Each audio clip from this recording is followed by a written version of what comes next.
Isang mapagpalang araw po sa atin lahat and welcome po to our 365 Daily Devotion.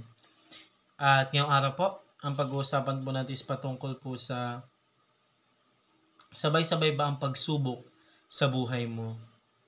So, sabi po sa concept po natin patungkol po sa concurrence po as aspect of God providence whereby be cooperates with created things in every action, directing their distinctive properties to cause them to act as they do.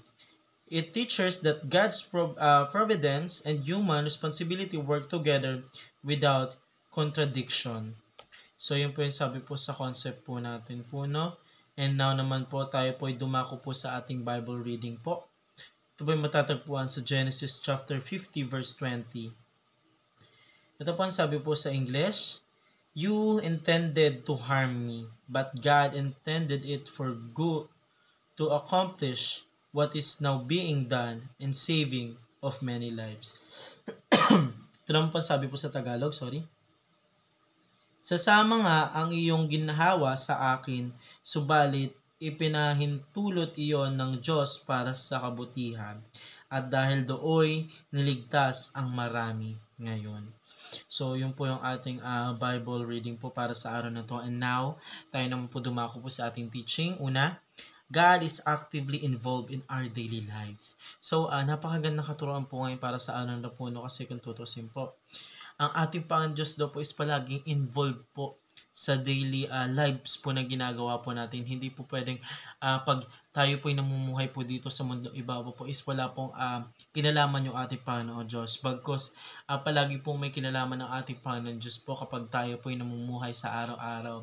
At bilang isang Kristiyano po, sa atin pong sa amin po or sa ating pong mga Kristiyano, palagi po nating binibigay po lahat ng best po natin para po sa ikalulugod po ng ating Panginoon Diyos. Then ganun din po ang ating Panginoon Diyos. Binibigay niya po yung blessing niya po sa atin, yung 100% po kung ano meron siya para po sa ating mga inaanak niya. So God always involves po no matter what happened po, kahit ano pong mangyari po sa atin.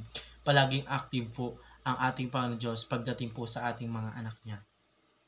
Pangalawang katuruan po, nothing happens outside of God. So wala pong nangyayaring kahit anuman po na nasa labas or walang alam, na hindi po alam ng ating Panginoon Diyos, bagkus po lahat po ng ginagawa po natin is happens inside of God po. Kasi ang ating Panginoon Diyos po is super caring niya po sa atin and super giving niya po sa atin. Kahit yung sariling buhay po ni Jesus Christ, binigay niya po para po sa ating mga anak niya, para po iligtas po tayo doon po sa mga kasalanan po na dapat po natin pagbayaran. Bagkus ang ating Panginoon Diyos po ang siyang umalok po or sumakop po ng gawain na po nun, kasi alam po ng ating Panginoon Diyos na hindi po natin kakayanin. So, pangatlo katuruan po, God is actively working even through evil.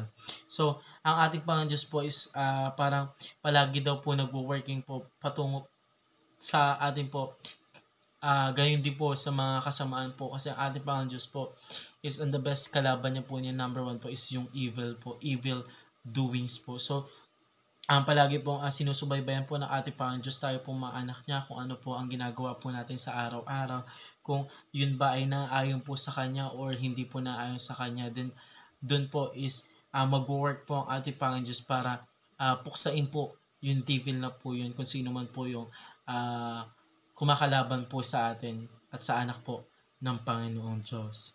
So yun naman po para sa araw na to. Maraming salamat po sa pakikinig and see you po ulit bukas para po sa ating daily devotion.